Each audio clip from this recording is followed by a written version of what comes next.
Ladies and gentlemen, we have more trades. What's poppin', y'all? Welcome back to another episode of NBA Weekly. I'm your host, Pee Wee the Plug, the #1 Knicks fan in the world, and I am ecstatic. This is all I've been talking about. Y'all know, the last few videos, all I've been hoping and praying for is trades galore. And that seems like that's what we're getting, y'all. I'm hoping that we have more to come. So far, we got the Norman Powell trade, Caris LeVert trade, and then today, the day we do the podcast, I'm on my way, and we get a CJ McCollum trade to the Pelicans, and then I'm leaving the podcast, and Tyrese Halliburton is traded to the Pacers. Before we get to the Tyrese Halliburton bomb, CJ goes to the Pelicans. It's a deal that sends CJ McCollum, Larry Nance, and Tony Snell to the Pelicans, and in return, the Trailblazers get Nickeil Alexander-Walker, Josh Hart, Tomas Satoransky, D.D. Louzada, and a first-round pick and 2 second-round picks. On the surface, you know, a lot of these trades for the Trailblazers aren't looking great. You know, CJ's market has been one that's been a little bit unpredictable. I don't know what any of us knew his value to be. It was very hard to read. But, you know, going into the season, there was chatter about them potentially being able to facilitate a trade that could get them, you know, the caliber of a Ben Simmons type of player. And now to see them close to the deadline, you know, getting Josh Hart, Tomas Satoransky, which is basically just a throw-in expiring deal. You know, Nickeil Alexander-Walker is a young player with a lot of promise and a first-round pick. And then you, on top of that, you throw in the Norman Powell trade that got them really with Eric Bledsoe and a couple young players. It looks like they're giving up a lot and not getting back a lot. You know what I mean? For nothing, a lot for nothing. Let the Portland Trailblazers tell it from their front office. This is to open up space to do some things this offseason and continue to build around Dame, which I will continue to preach and continue to say I think is the wrong idea. I think they're putting themselves in a position to, you know, kickstart a rebuild and have some flexibility and some options. And the sooner they can, the quicker they commit to that, I think the better they'll be. You are now in a position to have a backcourt of Simmons and Alexander Walker, Nasir Little when he's healthy. You potentially get a top pick with your pick. You've acquired some picks now with some trades. You have some things, and if you traded Dame and committed to the rebuild, you probably could get more youthful players that could have you have an exciting young team. But the idea of doing all of these moves just to build around Dame again doesn't seem intelligent. You got to retain your own players, which would be Anthony Simmons and Nickeil Alexander-Walker after this year. And realistically, when you look at the upcoming free agent market, there's not anybody who I think is realistic for the Portland Trailblazers to get their hopes up for. I mean, I know the DeAndre Ayton thing is out there where, you know, teams can feel a little confident throwing him a bag, but I'm truly of the belief that the Suns would match it. And if they didn't and Ayton had to leave, I don't think the Trailblazers would be one of his first teams of choice just because it looks to be a mess. I really think that the Trailblazers are 2 or 3 years late to the party of making these moves. This just should have been something they done a while ago.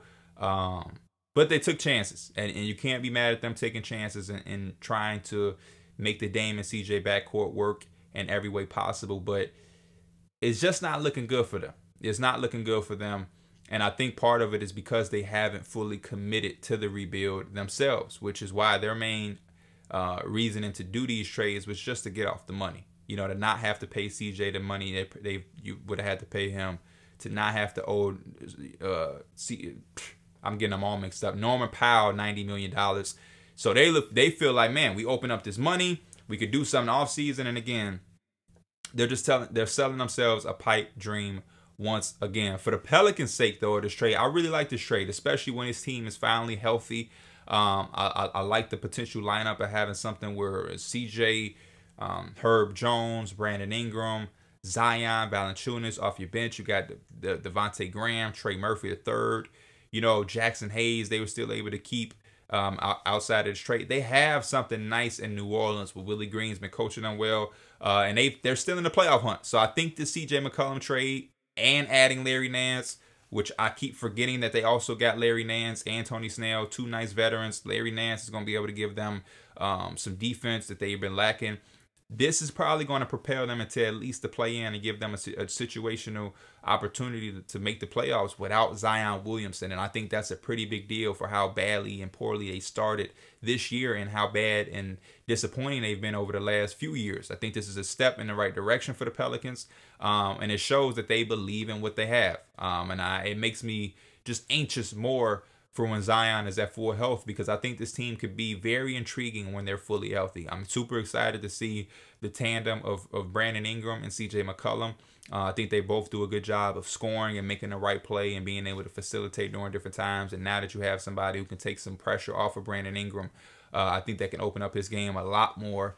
And I'm also, excited for CJ to be in a new situation and have a new scenery. I think it's been long overdue for a CJ McCollum move and trade. And I think when Zion Williamson is back at full strength, and if he's playing to the level that we all know and think and believes he's capable of, you put CJ McCollum in a place where I think he's at his best, which is a second to third option, because you have to think that Brandon Ingram is a superior #1 option for the Pelicans.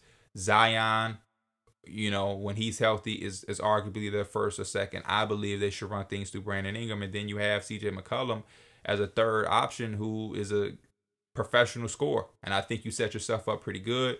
Jonas Valanciunas is one of the most underrated bigs in the game, in my opinion. We know what Larry Nance can do defensively. We know what Herbert Jones can do defensively. And then Devontae Graham as a 6-man role for them is nice. And you still have some youth, Jackson Hayes, Kira Lewis off that bench, Trey Murphy III, that you can develop while competing in some form or fashion. So I do like the direction that the Pelicans are heading in, and I think this trade for them is really like an A+. For Portland, I think their moves, this particular move, the Norman Powell move, and even in any other moves in the future, they're probably done. But depending on how the offseason goes, what they do with Damian Lillard, I think that will really, really give us a chance to grade them on these trades. I think this upcoming offseason and their response to these trades will really give us a way to grade them. But for now, it really just looks like they're just selling their guys for a little bit of nothing. Because even when you talk about the protections on a pick that they get in this trade, it's a lot going on. So the New Orleans first-round pick, protection-wise, goes like this. If it lands in the top 4, it goes to the Pelicans, which I can guarantee you guys it won't be in the top 4. 5 through 14, it goes to the Blazers. But if somehow, some way, the Pelicans were able to play themselves into the playoffs and that pick went 15 through 30, it goes to the Hornets. It doesn't even go to the Blazers. The Blazers will get a future first pick if it doesn't convey, and the Hornets get a future second-round pick if it doesn't convey. So it's a heavily protected pick. It's a heavily protected pick, and they need it to fall in between 5 and 14, which is a very short window. That's a 9-pick window they needed to go into. So they're gonna have their fingers crossed that the Pelicans somehow, some way, maybe make the play in, but don't get in it, and they can get like the 13th pick or something. And then as far as the young talent, I'm a big Nickeil Alexander-Walker guy. I like his game a lot, but I will say, as a guy who's been a fan of him and has talked highly of him, this particular year was a year where a lot of opportunity was presented to him to make some type of jump and statement. And I've just been disappointed as a guy who believes in his game. I just don't know and didn't think there would be another situation like the Pelicans that gave him that much of an opportunity. Now, joke's on me, because the Portland Trailblazers should be able to offer him just as much opportunity, if not more, on a consistent basis. Now that CJ is gone, Dame should be out for the rest of the year. There's nobody there to take shots away from him and Anthony Simons. They should really be able to just do what they do. But the 14 shots a game that he was getting for the Pelicans was, to me, more than enough for him. And we should have saw somewhat of a jump. So I'm hoping in the second half of the season, new scenery, new situation, a little bit younger. I'm hoping he starts to get it together, because I am a believer in his game just as much as I'm a believer in Anthony Simons' game. And I'm hoping that those two in that backcourt can show some promise for the Blazers and help them come to terms with pushing towards a rebuild. But all in all, I think the Pelicans win this trade without a doubt. is lopsided as hell. And as far as the Trailblazers, we really won't get the chance to judge them fully on the moves that they've made and will make until we get to the offseason and we see exactly what they're going to do with Damian Lillard. These trades are L's if all that they're trying to do is shed off money to find a way to build around Dame, as they're saying that they're going to do. But if they find a way to pivot, move Dame, get some value, some assets, whether it's young players, picks, whatever, and you get a top 5, top 3 pick, Chet Holmgren, Jabari Smith Jr., Paolo Banchero, to pair with the Anthony Simons, Nickeil Alexander-Walker, Josh Hart, Nasir Little movement, you have yourself a rebuild that's kickstarted rarely faster and sooner rather than later, which is the only thing that's happening the longer you hold on to Dame. Now, switching gears from that trade was the talk of the town early this morning, but that trade kind of ain't much to talk. That Portland Trailblazers trade is now boring compared to the news we got from the Sacramento Kings. And the Sacramento Kings, right? They're trading Tyrese Halliburton, Buddy Hield, and Tristan Thompson to the Pacers in return for Domantas Sabonis, Jeremy Lamb, and Justin Holiday. The Pacers are also sending a 2027 second-round pick in return to the Kings. This trade is crazy, man. This trade is crazy. First and foremost, I think this blindsided all of us. None of us saw this coming out of anywhere. That's first and foremost. Second, the idea and the thought of the Kings trading Tyrese Halliburton is crazy. To me, Tyrese Halliburton has been their best player this year. He's younger than Fox, even though they're both young. But most importantly, he's cheaper, and I think you can play him in a bunch of different ways. So if there was anybody that I thought was going to be traded for the Sacramento Kings, it would be De'Aaron Fox. And I would have thought that they would be able to facilitate this trade with Fox rather than Halliburton. I don't think, or I wouldn't have thought that the Pacers would have went into a trade like, nah, we must get Halliburton. I don't know the details. I don't know if they did.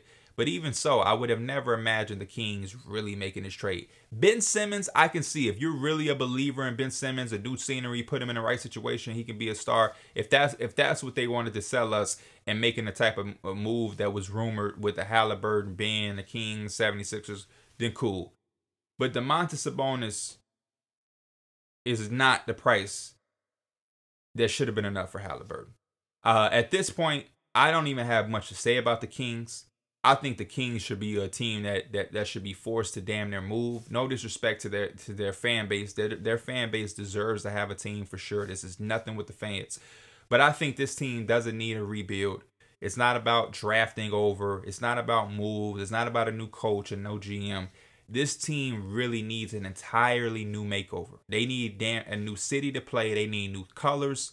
They need a full-blown, just clean house, up, down, move, stadium. Everything just needs to be new when it comes to this franchise. De'Aaron Fox is exhausted as a King, and he doesn't want to be there to begin with. I can guarantee you that. He also paying him $30 million, and he's not an all-star level player with them. He's shown promise, but they're not going to win with De'Aaron Fox. Domantas Sabonis and De'Aaron Fox are two nice players. But again, I just don't understand what they're building to. You're going to have to pay Sabonis in a year or two. You're already paying Fox $30 million. And in the Western Conference, those two guys being your star feature players is just not it. You would have had me convinced if you had Halliburton, pair him with Sabonis, or, you know, it's something. You drafted Davion Mitchell with the 9th pick. Oh, man, it's very frustrating. Pacers, on the other hand,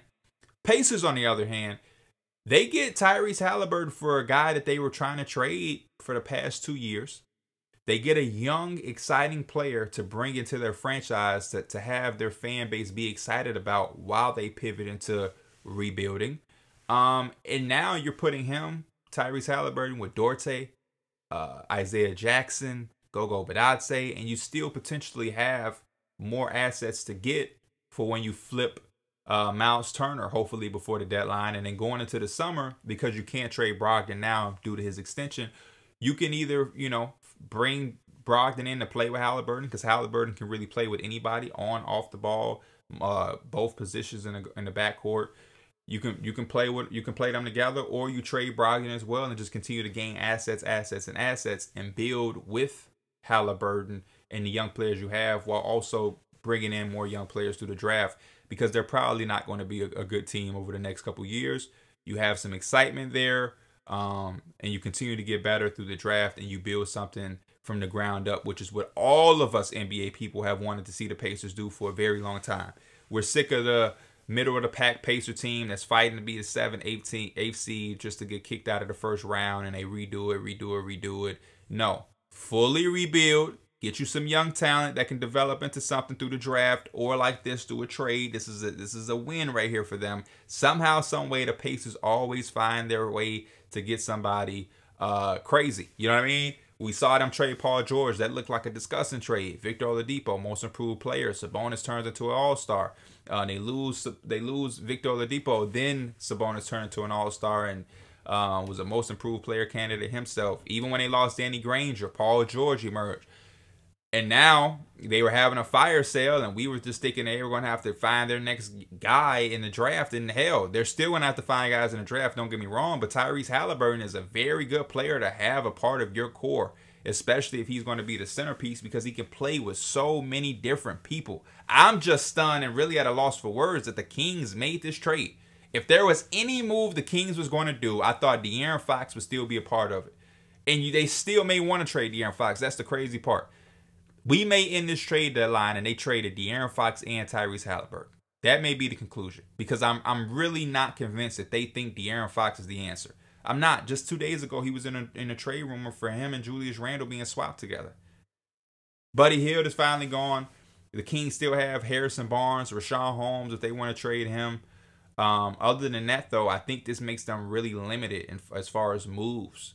If you're going to make a move, it's obviously De'Aaron Fox and Tyrese Halliburton for the big moves. I'm just confused on what the Kings doing. I know they still want to trade Marvin Bagley. This was atrocious, though. This is atrocious. I think they're officially the worst NBA franchise, and this is going to be something that we're going to be talking about for a very long time. This was shocking. This is as bad as it gets. I haven't seen a trade this bad in a very long time.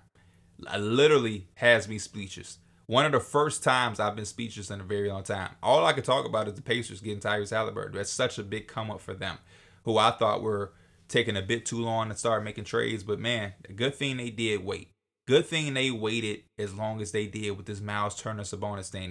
They've been talking about making trades with these two or one or the other for so long. But I'm so happy for them for waiting, because of course the Kings did another stupid ass trade. This is a trade that I think if I would have did this trade on 2K, on one of my rebuilds, my fans would have said, hey, no, that's unrealistic, P. Don't do that. The Kings would never accept that trade. We got to stop saying what's realistic, especially if the Kings involved. This is terrible.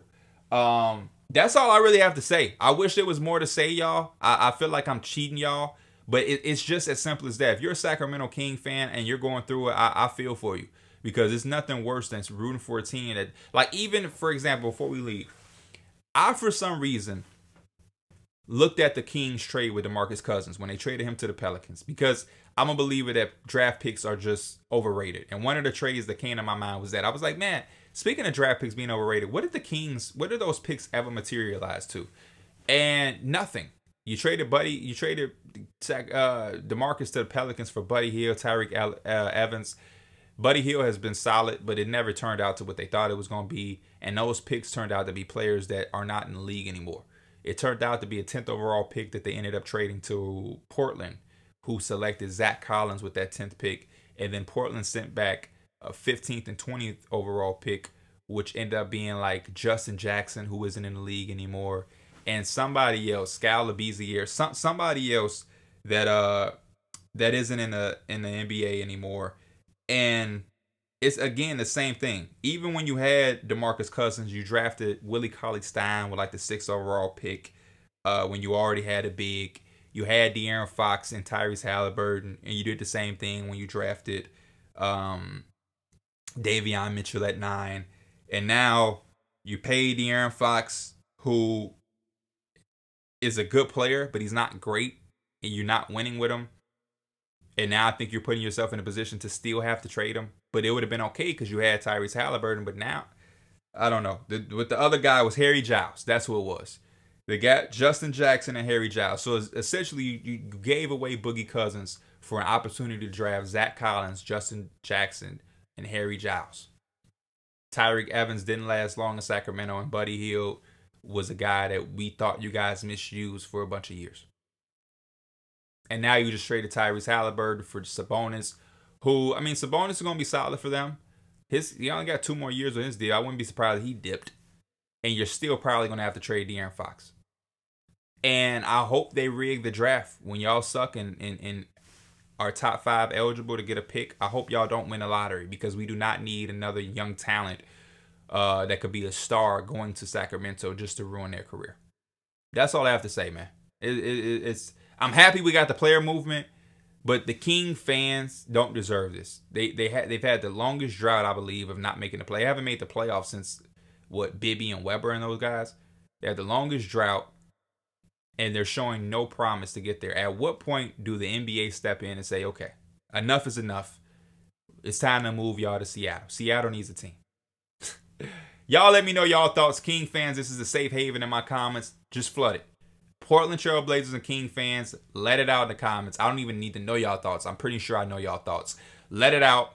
I'll be checking y'all out and talk to y'all in the comments. As always, this is NBA Weekly. I am Pee Wee the Plug. I will see y'all with more trade talk. Deadline soon, man. We days away. Days away. Peace.